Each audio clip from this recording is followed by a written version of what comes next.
So welcome.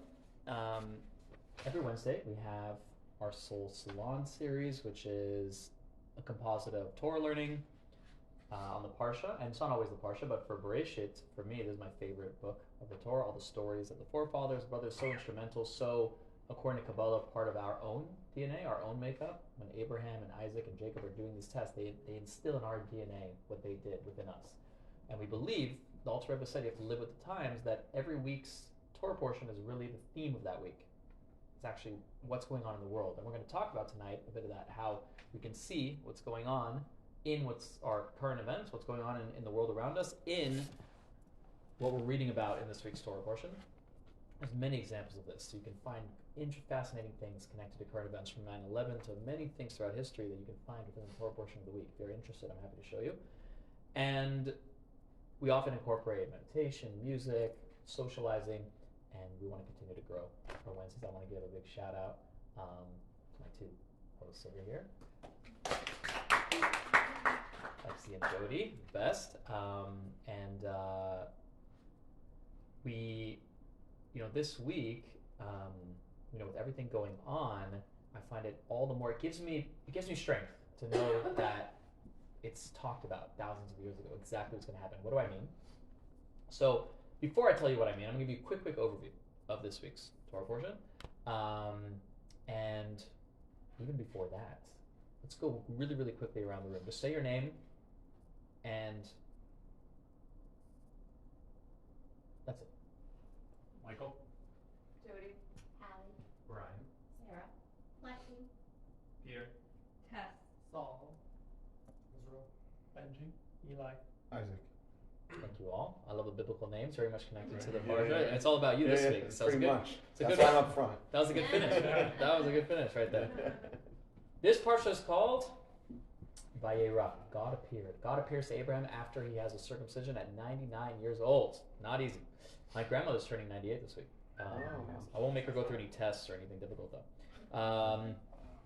And I was saying that my mother's from Algeria, my grandmother's from Algeria. There were 140,000 Algerians were kicked out of Algeria when Israel was founded, as was over 1 million Jews in North African and Middle Eastern countries, and they just moved on. They absorbed themselves in other countries, and there was no refugee camps. There was no terrorist attacks to get back.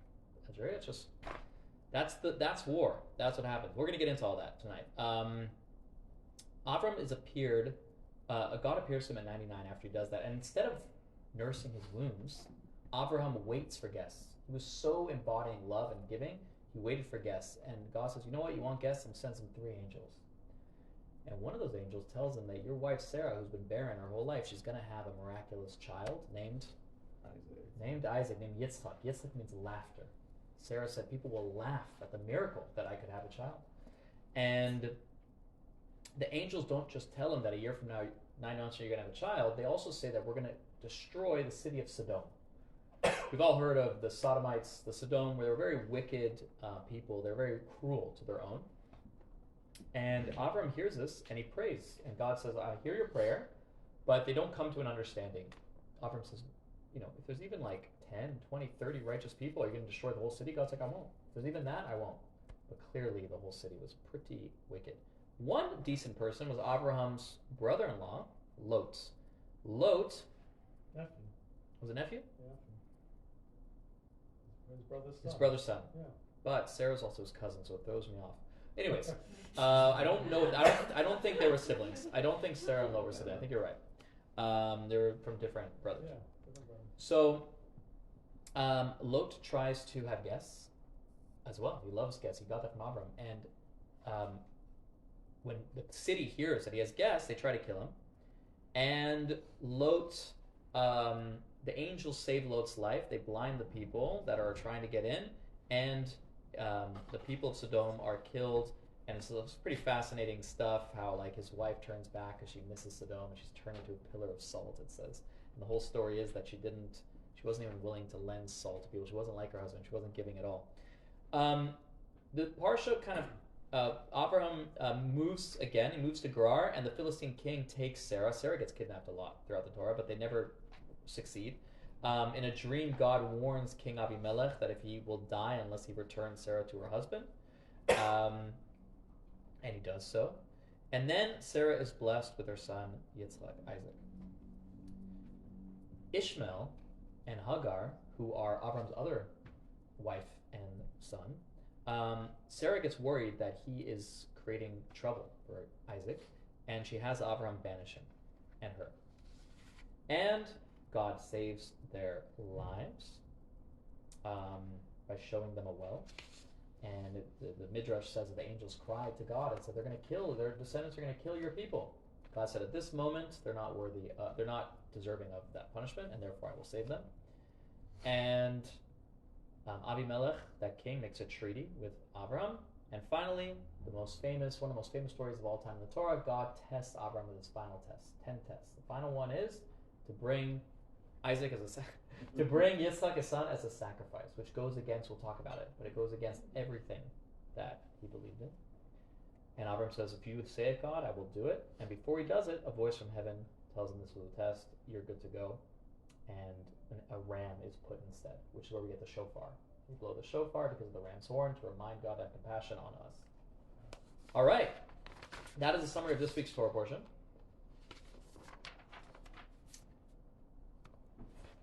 Why don't we look at, I want to talk first about Ishmael and Isaac. Before we get into the Torah portion, I want to focus on what were current events. There's 4 Chumashim there. Did I put 4 as well? Let's do 1 for every 2 people. There should be another 4. Did I not? I see 4. Where did I do? Did I forget to take them off the shelf? Yes, they're still there.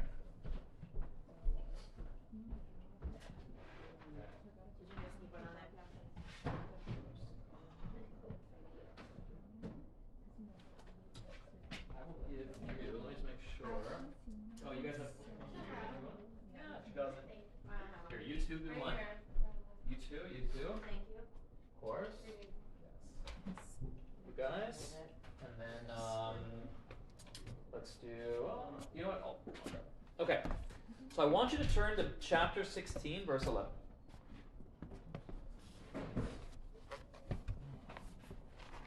Chapter 16 of Bereshit, verse 11. And by the way, this is an open class. If you ever have a question or anything you want to ask, you can. I'll tell you what the page number is, or if anybody finds it first. 88. Page 88. Now, if you're aware, by the way, this is last week's Torah portion, but it's going to set us up for this week's portion. So, Bereshit 16:11. So, if you look at verse 11, you see the English where it says Ishmael? Isaac, do you want to read what it says? The English part. Yes, a 4th angel. Thank you. A 4th angel of God appeared and said to her, you will again conceive and will give birth to a son. You must name Ishmael, for God has heard your outcry. Okay. If you look at, and then read the next verse as well. He will be a wild man who loves to hunt in the desert. He'll be a robber. By the way, because of the bracket, the actual text is just the bold. So try to read just bold. Okay, yeah. He'll be a wild man. He'll so his hand will be set against everyone, and everyone's hand will be set against him, but so he will dwell in the company of all his descendants. So this is thousands of years ago. It says Ishmael and his descendants, obviously, will be wild. Their hand will be against everyone, and everyone's hand will be against them, which is literally what it is right now today. Just war left and right, Middle East. It's just the nature. It's the nature of the Middle East. It's how it is. If you look at, just looking at the Rashi, I mean, it's pretty bad. It says everyone will hate him, but he will become a great nation with many offspring. 1.8 billion Muslims, 50 million Jews. So clearly they got that blessing, but also comes with the challenge of being wild. And we want to jump now to this week's Torah portion.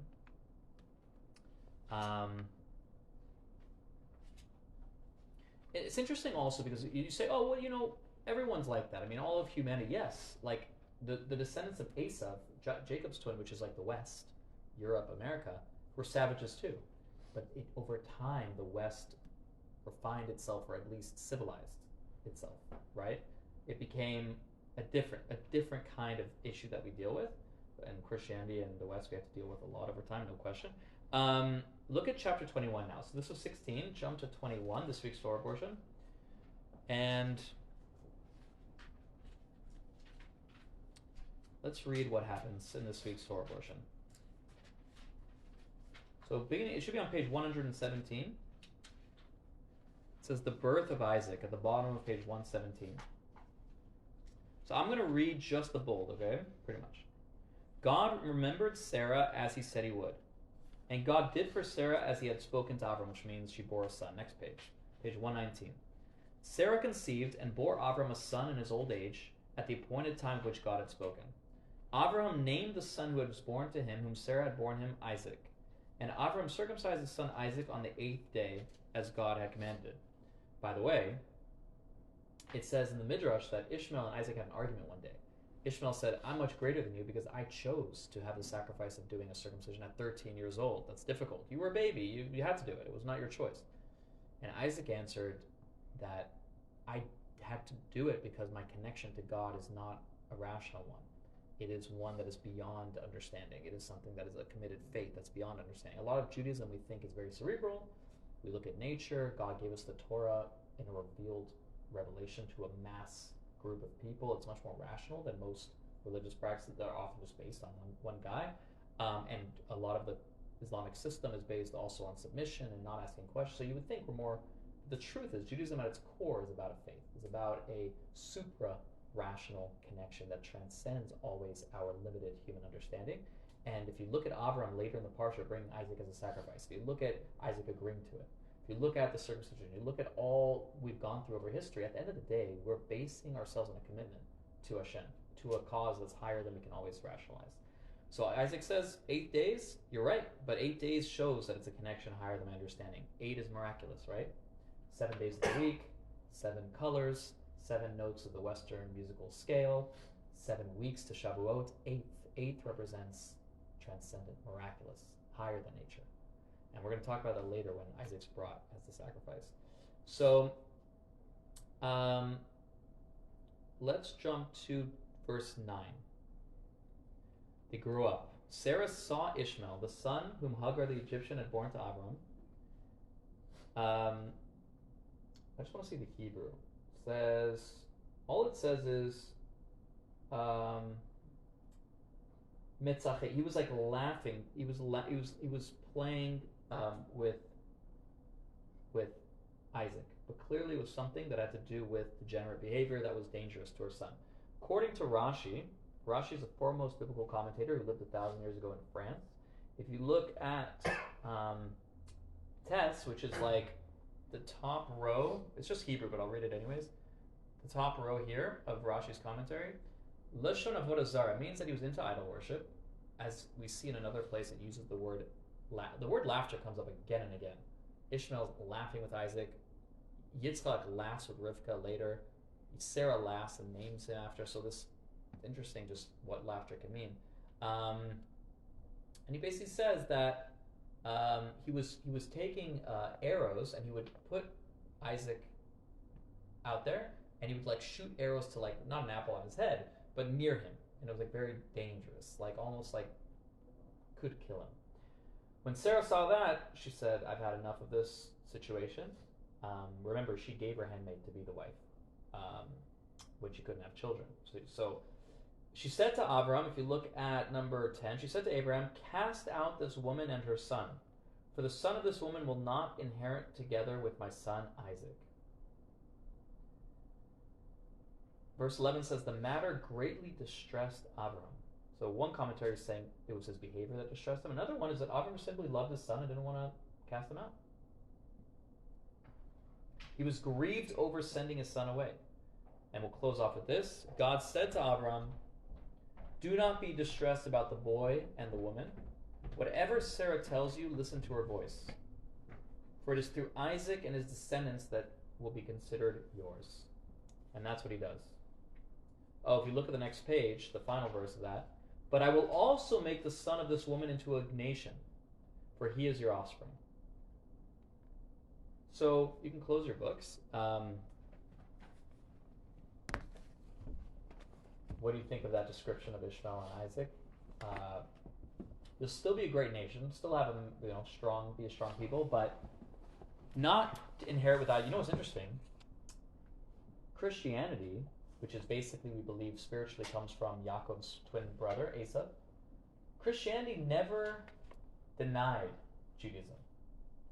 The West, never European, America, never denied Judaism. What did they say though?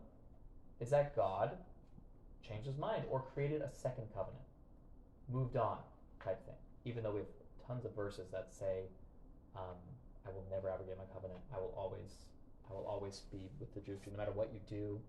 But be it as it may, they admitted to the truth of Torah, but they just said, what does Islam believe? That everything we're reading from here on forth that goes through Isaac is really Ishmael. They believe Ishmael was the proper heir to Abraham. And it really goes through that line, which means everything we believe in is not. I'm sure that because Muhammad did look up to Judaism and he tried to get us to get involved, and he does talk about the Torah a lot, so there is some respect there. And Abraham is Ibrahim, Moshe is Musa, David is Dawood. They take our figures and there is some respect there, but it's kind of a denial of, if you go to Hebron, which we're going to talk about in a moment, and next week's Torah portion is all about Hebron. Anybody been to Hebron? Got a couple? Nice, powerful place. The only area you can't visit is Isaac's area. You can visit Abraham, you can visit Jacob, you can visit Yitzchak and Rivka. You can only visit, I think, twice a year on Sukkot and I think Pesach. I've been there. But that's the mosque. That's the area that, why? Because they probably believe, I'm not sure about this, but then they believe that is Ishmael. Or that is, it's not Isaac, that's the chosen son. But they don't let anybody visit, or just Jews? No, Jews are not allowed. It's Not allowed to come with the rock either. correct. It's Yeah, occupation by them. We always say I was that. told my skirt was too long. They looked too Jewish when I was there. And like, Too modest for them? Jeez. no, too Jewish. No, that's not Not actually. too Yeah. No, because modest. too long, you'd be like, "What do you want My from me?" hair was out, but, Yeah. Right. They can wear like whatever as long as the hair is covered. Yeah, it's like But interesting. They wouldn't let you up there, well, like not up there, Our like holy- near it. and it's not mentioned in the Quran. Well, isn't it? Yeah. Didn't Muhammad park his camel by the Western Wall one time? Their belief is that I think he ascended on his horse to heaven there. I thought he There's a like park. Well, maybe he parked there and then he, went up like, on the. parked it there and then went and did something else. The parking spots of them now. Yeah. I don't know enough to say, but I think they believe he ascended on his horse there. But either way, it's not explicitly talked about in the Quran. I really like this part before. Yeah, what did you say? When we were talking on your last point, to not be distressed about his bondwoman, this is one of my favorite parshot because it's like, listen to Sarah because her voice, her prophetic insight is superior to yours. Yeah. And I feel like that was something that I only came back to in my later years when I would study Torah, because that was not taught to me. Probably for this reason, when I was studying in yeshiva. So, and I think that that's also something that I've been noticing as somebody not engaging in conversation as I normally would as an outspoken woman, that like a lot of the girls have been making sense. And I feel like that's like the only thing I've been seeing. Like, everybody else is so angry and stuff, but it's like, okay, we get it. And I just feel like that's, I don't know, I've been looking up at like Israeli women right now, and that's the only way that I'm like getting through the day. I'm like, okay, they're looking good and they're going and like shooting terrorists, and I'm like upset in sweatpants at home. Well, first of all, I love that. It says Bina Yisera Nitna Ladam. It says an extra amount of understanding was given to women over men. So whatever Bina versus Chachma, Bina is comprehension, is something that was given to women, insight. And that's a perfect segue to what I want to talk about now. In the Talmud, in Baba Basra 58a, there's a wild story about Sarah and Abraham in the Marat Machpelah after they die. Very short. Rabbi Bana was marking the burial caves in Israel. Why? Because Kohanim cannot walk. It's ritual, and even if you're not a Kohen, ritual impurity, you're not supposed to touch dead. If you do, you have to go to the mikveh, or you couldn't go to the Temple Mount. And that's why today many Orthodox Jews will not ascend the Temple Mount, because we're not ritually pure, and we don't know exactly where we're meant to walk. Some rabbis say we do know where you're safe to walk, and you can go up to the Temple Mount. So many I know do that. I wouldn't. You would not. I wouldn't. Not because I don't believe 1,000% that it's ours, and I would go in a second. It's just I don't know. I would speak to more. If I was serious about it, I could maybe find out. I got close once for a long story. So he was marking where the burial cave was in Hebron, the Marat Machpelah, and there wasn't the whole structure that there is now. So it was like just the graves and a cave. When he arrived, and he was a very holy rabbi, when he arrived at the cave of Avram, he encountered Eliezer, the servant of Avram. He literally saw the servant of Avram, I guess, in front of him. And he was standing before the entrance. Rabbi Benah said to him, "What is Avram doing at this moment?" Eliezer said to him, "He is lying in the arms of Sarah, and she is examining his head." And the commentaries say that she was pulling lice from his hair. That's the vision that Eliezer said. What does that mean? The rabbis say a few things. One is the lice from his hair represents from Ishmael, from those that are plaguing his descendants. Sarah removes it. What did Sarah do in real life? She banished harm from the Jewish people. And in death, it represents she's banishing she represents that Gevura. In Kabbalah, there's Chesed and Gevura. What I love about this poster, and it was not planned, is that the logo is literally in the shape of the 10 Sefirot. So the right side is... I thought it was that. No, I know, right? Yeah. No, it just came that way. The right side represents Chesed, the side of giving, of expansion, of love, of kindness. That's Avram's side. The left side is more Sarah and Isaac's side. Yitzchak is discipline, is strength, is discernment, is pushing away that which is not good. If you're loving to everybody, like Gandhi said during World War II, that the Jews should show love to the Nazis and not fight back. That's Chesed to the max, but you need the other side too. Gevura says that you have to be discerning and tough in order to be truly kind sometimes, for the best health of the person you're working with. And that's the middle path. The middle path is the combination of the two, the ability to harmonize. Sarah, it also says that Avram was in her lap, meaning she was sitting and he was beneath her, so to speak. It means she was on a higher level than Avram. All we hear about is Avram. Sarah, we hear a lot about Sarah too, actually. But Sarah represents a prophetess that was on a level beyond Avram, what you were saying. We see that God says listen to her voice, and we also see, and by the way, that's another thing, in biblical times, we're talking 4,000 years ago, orthodoxy, religion it's very sexist, men do all the stuff in Judaism. You look at the Torah, women not only play a big role, but in most situations, they're the ones who make the right decision. We won't count Adam and Eve, because that was a little, no. But Sarah makes the right decision on Isaac and Ishmael. The next one, Rivka, the wife of Isaac. Isaac wants to bless Esav, who was a wild person. He thought he could fix him. Rivka said, it's going to go through Jacob, Yaakov. We will help Esav. We will help the Western world. I'm not going to give away all of the future classes. It's beautiful, the concept of Esav and Yaakov in the Western world and the Jewish people. Rivka says, no, it's got to go through Yaakov. Yaakov's wives, Rachel and Leah, play a major role. We see with Moshe's wife, Tzipporah, she saves his life when the whole story there too. In the desert, the Jewish women are the ones who don't worship the golden calf. They're the ones who don't fall when the men do. So every example we see in the Torah is women playing major roles of what's morality and what's right. But besides the good marriage advice of listening to your wife, when God says to Abram, listen to your wife Sarah, we also see what is the difference between the path of Ishmael and the path of Yitzchak. So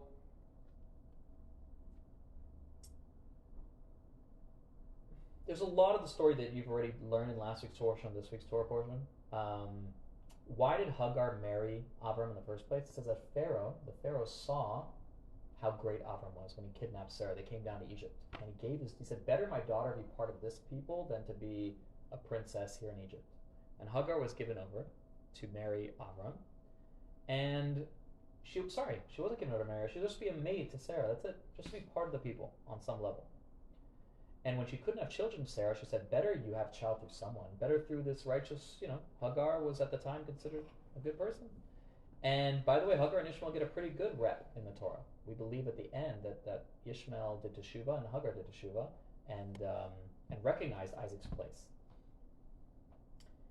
And it's basically that theme that we talked about before, and I'll close off with this on the Ishmael-Yitzchak thing, is that this idea that Yitzchak was miraculous. Ishmael was born naturally. Yitzchak was born miraculously. Ishmael had his circumcision at 13 years old, an irrational decision. Yitzchak had it irrationally as a baby. And for us, we have to recognize that as much as we need both rational, we also have to realize we have an intrinsic bond, a commitment to Hashem that for me, I think, that defies logic is coming out right now in current events. Because it defies logic. I could give you a lot of amazing things that are coming out of this tragedy and how Jewish people are more unified than ever and we're connecting more to our Judaism and we're recognizing Israel threats and we're doing what we should have been doing a long time ago, protecting our people. It's a lot of things. But when I see what happened, a big part of me wants no part of it. And what I have to tap into is my inner faith, which faith, according to Kabbalah, isn't a blind feeling. Faith is a level, we talked about this a bit before. Faith is an aspect of your soul, your higher part of your soul that is aware, has a godly awareness.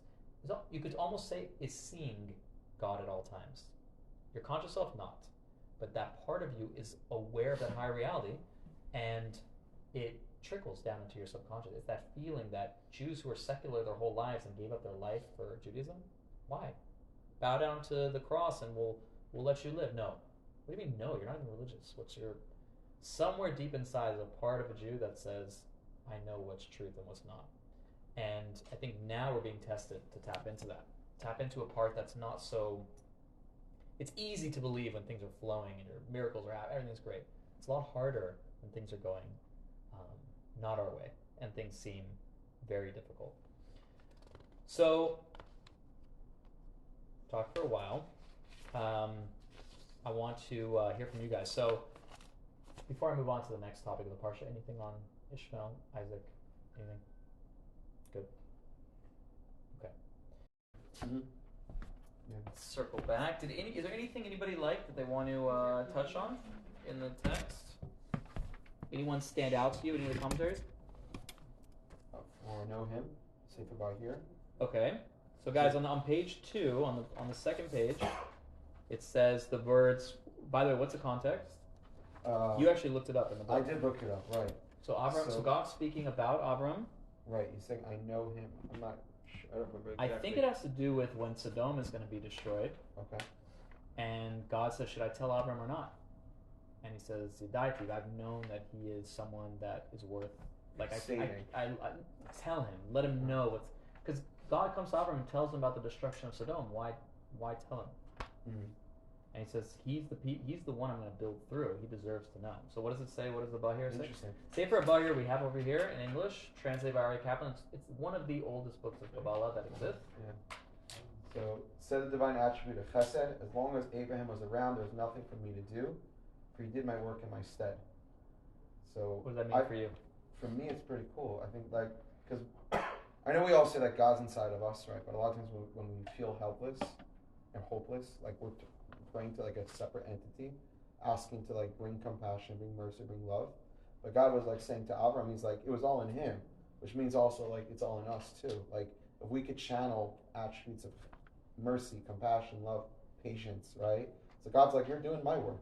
That's really like, we might think that we have to turn to a separate entity, but it's like you're doing your job. And it goes even further than that. It's amazing. Yeah. Because we're made in the divine image, Mm-hmm. you can literally you are that divine attribute in flesh. Mm-hmm. So Abraham reached such a level that he was chesed batzilut, of this highest divine trait of loving kindness, manifest and expressed on this earth. Very cool. So much so that attribute said, I'm not even needed. He's doing what I do. Mm-hmm. So there's a whole book called Tomer Devorah, the palm tree of Devorah. That's a book by the Rabbi Moshe Cordovero that goes through God's attributes and shows how just like God does justice, he clothes the naked, he gives life, you can do it too. Everything that God does, you can mimic. And Avram was that for kindness. So how does that fit into so God was saying, I will let him know about someone getting ruined, because that's like destruction. Over here we're talking about him like loving, and like maybe, I don't know, it feels like a sensitive topic right here. Like he's a sensitive person, he loves people, he's really good at being compassionate. Yes. It has nothing to do with destroying. It very much connects, because God's like, I'm about to destroy Sodom. That's one attribute of what I do, justice. They're being cruel and evil to people, I'm going to be cruel and evil to them. Part of me, though, is loving kindness. And that kind can maybe override my strict side. But instead of me trying to pull from that side, I can literally tell Avram, because he's on earth with them, and he represents that side of like me. open communication. It's almost communicating to that side of God. Right. What is that line? You read it like it's like one of those people quotes on Instagram, but it's pretty cool actually. It was life is God. Was it like God getting to know Himself or something like that? Like it's manifesting all of God's inner potential out in reality, something like that. But Avram represented that side of God for sure. We're going to talk about the Sodom thing next. Anything else? So what would Sodom do? Pretty cruel. I heard once as a kid, I would learn this in school, that if the bed was too short for the person, the legs were too long, they would cut off their legs so that they could, or if it was too short, they'd stretch them out. Like crazy stuff it says over there. And the last straw, the last thing, you know, like we have an apartment in Netanya in Israel. And Netanya, during the Intifada, I grew up during the Intifada from 2000 to 2005, so I knew what we're up against. We won't get into all the politics of it now, but after suicide bombings and attacks for a while, the final straw that made Israel finally say enough is enough, and they did Operation Defensive Shield, and they went through the West Bank, was the hotel. In Netanya, the Park Hotel, which I went there for Pesach recently. It was eerie. But a suicide bomber went in and blew himself up in the Park Hotel during Passover. And just like that was the final straw for Sodom, the final straw was that the daughter of Lot saw someone starving in the street, and she felt bad for him. So she would go and give him water and take food from her home and give it to him. And the people said, "How is this poor person surviving? We don't help people. That's not part of our MO." And it became known that she was burned to death, and her cries rose to the divine throne. It's also like when in Egypt, when the people cried out, like God heard their cry. Like at some point, it reaches a place of like, and so what's the deal with Sodom? So, oh, by the way, the whole thing I was telling you right now is in the chat, the paragraph right after. What does it mean you shall walk in the ways of God? Could a human walk in the way of a divine who's like a fire, who's way beyond us? It means to walk in God's attributes. Just as God clothes the naked, you should clothe the naked. Just like God visits the sick, right? This week we read God appeared to Abraham when he was sick. He had a circumcision. He was ill. So too you should visit one who is sick. God comforts the mourners. God buries the dead. When did God bury the dead? Anybody know? When Moshe passes away at the end of the Torah, nobody knows where he's buried. God didn't want people to worship him or make him into a god, so it says God buried him himself. Nobody knows where Moshe's buried. Are there legends? There are legends. There's actually a place in the Jordan area that the Arabs claim is where Moshe's buried. They have a whole mosque around it, the whole thing there. But we believe that we don't know the exact location. Why do they believe it's there? I don't know. Maybe they have a tradition, or not sure. So I also like the third one on the first page. It says that when Avram is, he says, bless you. He says, "My Lord, if I have found favor in your eyes, do not leave your servant." It's the beginning of the Parsha where God appears to Avram, and Avram says, "Wait, there are guests coming. Let me go take care of them." And it's weird, right? To tell God to wait while you go take care of guests, it's a very strange thing to do. God created those guests, and you're telling, like, imagine you're a king. Let's say you're a prince. Your father, the king, calls you, and you're on the phone with him. And then you have a call waiting from somebody, and you say, hold on, I'm going to take this call. Would that make sense to do? Not really. Not really, right? So how could Avram do it? Imagine the call waiting was your brother or sister. In that scenario, if you told your father, you said, "Dad, my sister's calling. She needs help with something." What would he say? Take it. Absolutely take it. A parent would prefer that you take care of each other. So that's the way Avram looked at it, and how we can look at it, is that when you're helping another human being, you're helping another child of God. And that's what it says in the third paragraph. It says, God wasn't telling the guest, "Wait, don't move." He was telling Hashem, "Don't leave. I'm going to go do this." Said Rabbi Yehuda in the name of Rab, "This is to teach us that taking in guests is greater than receiving the divine presence." So when you're not feeling like having Shabbat guests one week, think about this one. It is a very powerful thing to have guests. Even harder if they're not your best friends. Just want to give them a good time. Give them a true hospitality. I grew up, my parents were very good at it. I wasn't as good. Sometimes I wanted to break. And my parents were like always tons of guests, always like giving them something immediately when they walked in, always if they had to sleep over, there was a place. It was that mentality. Brings a lot of blessing to your home. And it's a very, very powerful thing to do, which you learn from Avram. So, let's just quickly talk about the final two things of the portion. Sodom and Akedat Yitzhak. So Sodom, we already answered the first question. The question was, why would God ask Avram his opinion? Oh, it says he loves him, he respects him, but like, and why would Avram answer? What does Avram do? He argues. He says, no, God, don't, it would be evil. It wouldn't be right for you to destroy the people. Avram knew that if God was asking him, there was clearly God was giving him an opportunity here. He was making space. He wanted him to intercede on their behalf. And,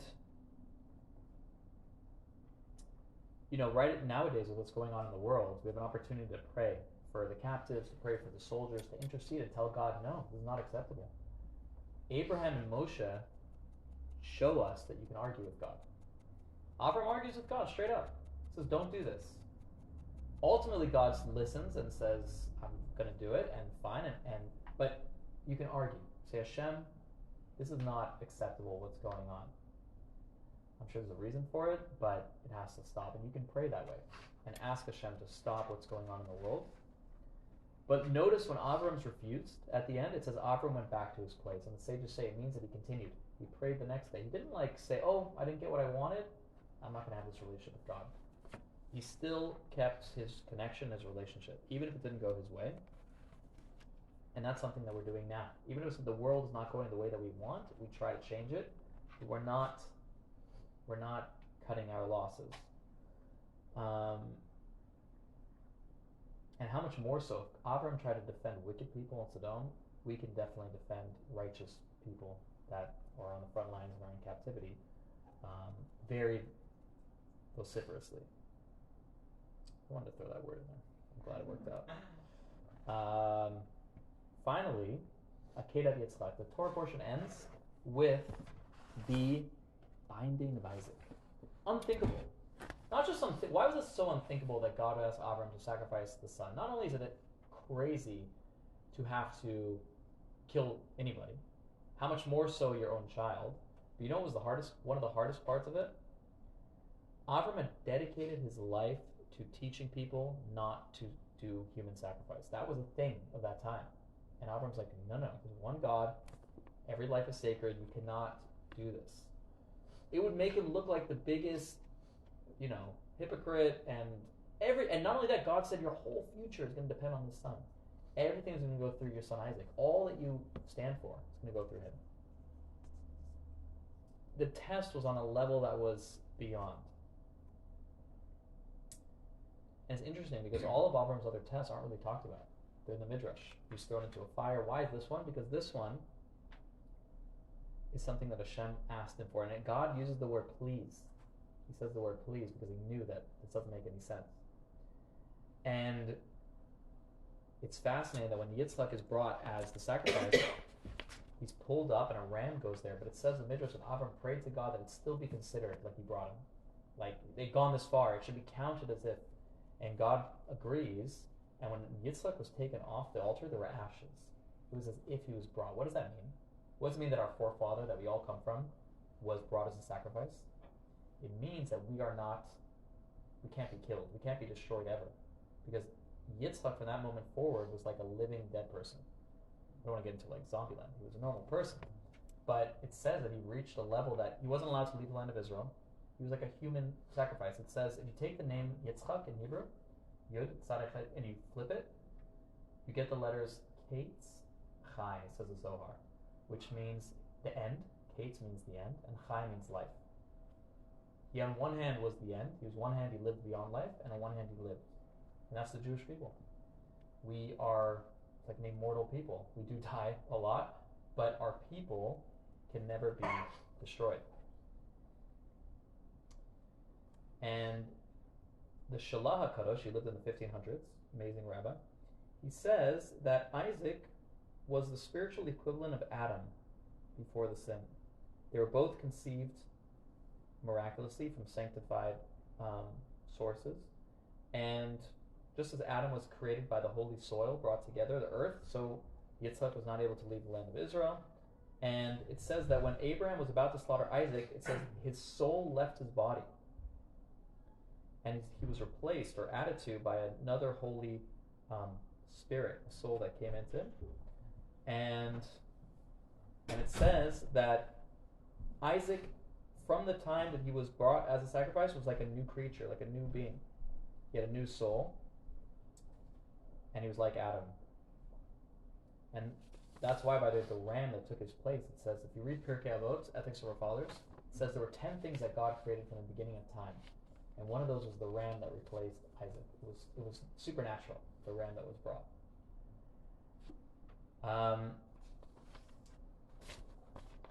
So we like to close off with a short little meditation. I actually brought, I'm pretty tired too, so you can fall asleep for this too if you want, but brought my sound bowls. Move this up a little bit. You can put your papers down if you want. Just chill. A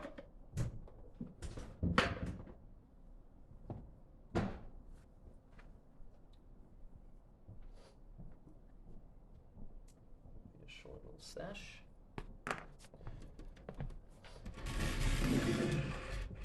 Lexi, can you do me a favor? On the middle, on the top, so you'll see a book, a white book, kind of shiny on the top, right in front of you. Up higher, higher, higher.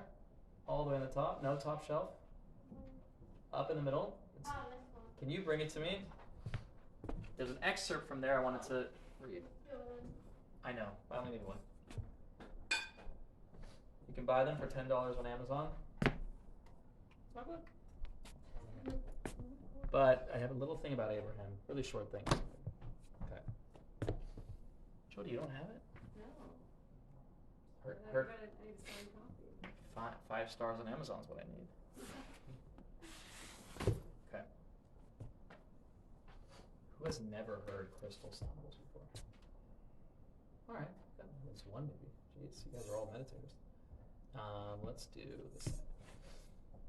It's available on Amazon? It sure is.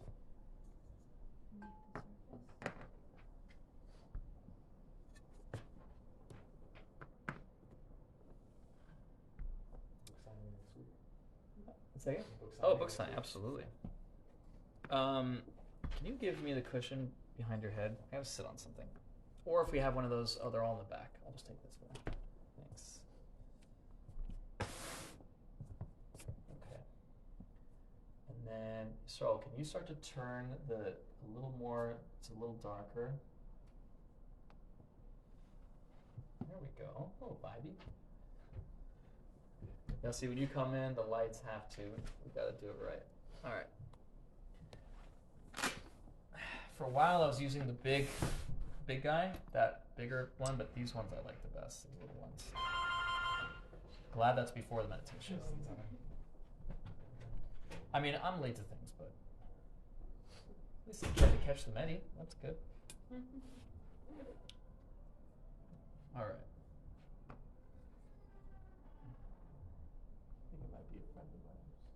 Okay. Sure. You want to open for them? All right. You gonna stay outside? Oh, okay. Cool. Welcome. All right. So,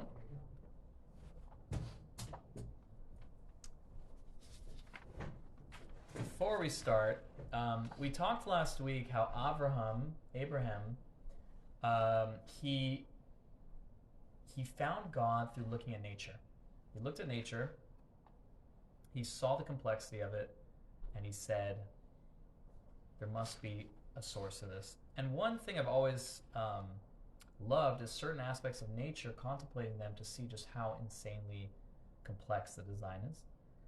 So I wrote in my book a little section on that. And it says that, I said, when seeing the sun's powerful rays beaming onto earth, blinding his eyes, Avram first believed that the sun was God.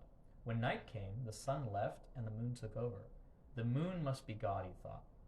As this cycle continued, Avram observed a shift in the orbits of the planets and a rhythm of movement in nature, and he saw that there was not one that was in full control of the others, and he concluded that there must be, through its design, a designer. Now, I was reading something about the human eye, because there's a lot of things you could look at in nature and be like, that's insane. You go macro in the universe, go micro in an atom or in a cell. It's insane. The eye, just your eye, I want to read you a short thing about it. What is happening inside your eye at this moment? Light passes through the front of the eye, which is the pupil, and through the lens.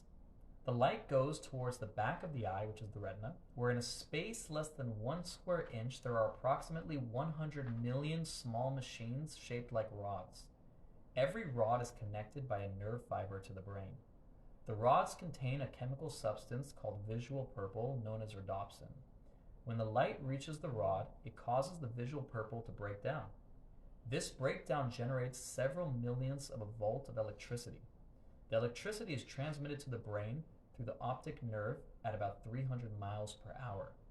The brain then interprets the signals coming in, identifies what is being seen, and remembers the image. This entire process is completed in about 2/1000th of a second. So that, you're just looking, like, oh, I see the world, that's great. What is actually happening to see what you're seeing right now?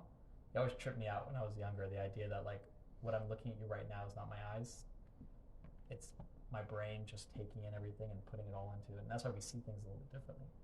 So right now, this is an image. We're all just in our minds. We're in our consciousness. That's a little small area.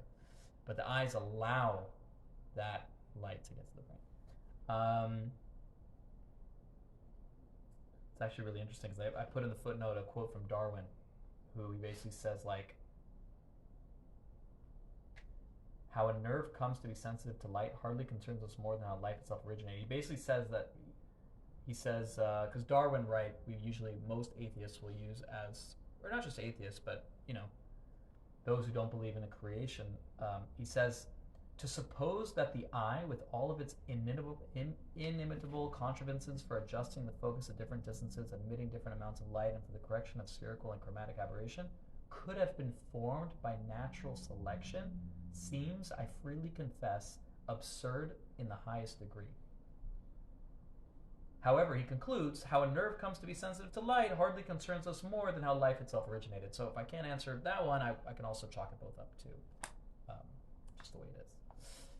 All right. Go to Rabbi, you're going to get some religious stuff out of me. So definitely believe in microevolution, just not macro. All right. Without further ado, as amazing as the eye is, and the universe is, and nature is, we believe that inside of ourselves is a much more incredibly complex and powerful divine reality. So you don't have to go anywhere and see the waterfalls of the seven wonders of the world to find divine connection. You can just look within, because your soul is just teeming with a lot. That's just, we don't tap into it usually. So we're going to do a little short meditation now. I want to invite you to just relax for a moment, to maybe give yourself the permission to close your eyes for a minute. Charlotte, you can even go light all the way off. Just go wild with it. That's perfect.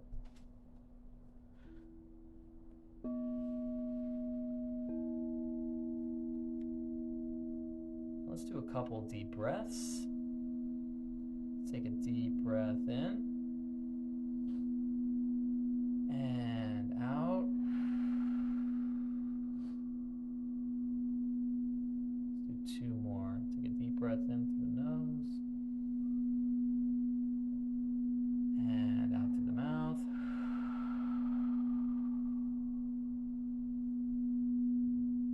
And let's take 1 more deep breath in.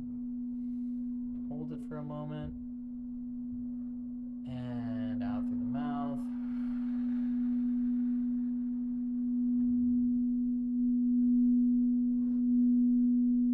And just allow yourself to relax any parts of your body that might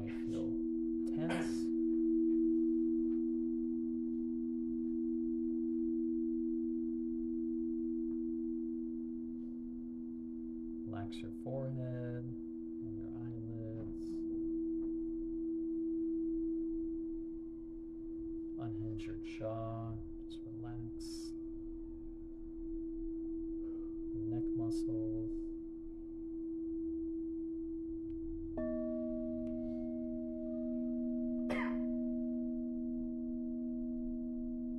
Don't worry about any other sounds. You don't have to be perfect in meditation. Just have to be, take it all in, whatever sounds you hear, whatever you're feeling inside, just let it be.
I want you to think about for a moment what it must have been like when Avram got the mission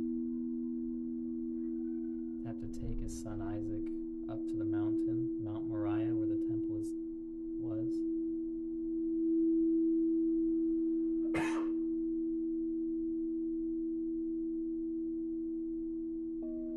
And think about in your own life. What kind of mission might you have to do in your life that's uncomfortable or challenging that you may not want to do but know that you have to do for your purpose, for Hashem?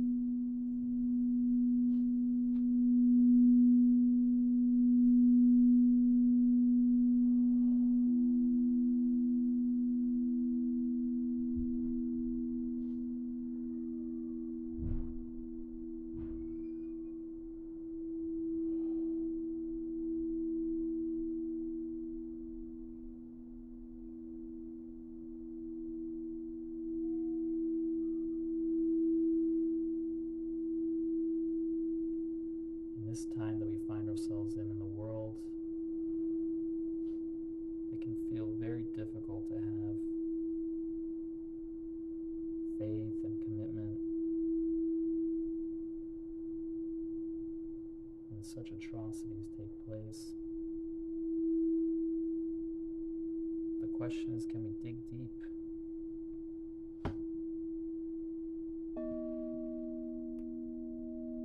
To a place of unwavering faith and commitment to our source that is directing everything that has a plan.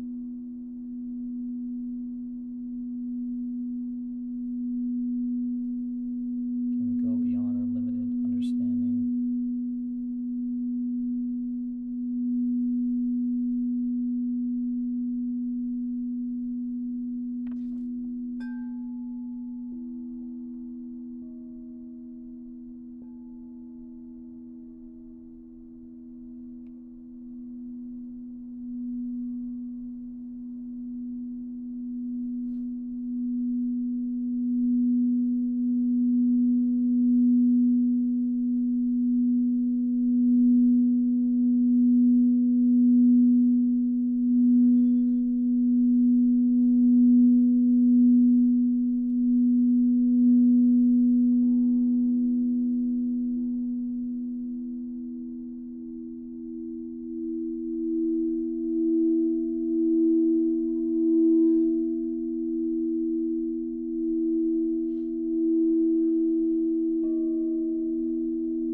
Slowly come back to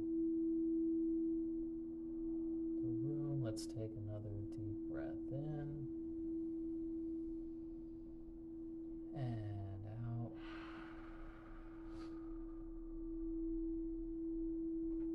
Just kind of stretch out your limbs a little bit.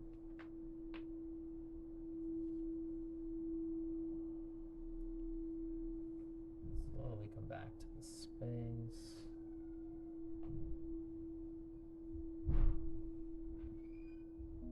And at your own leisure, you can open your eyes.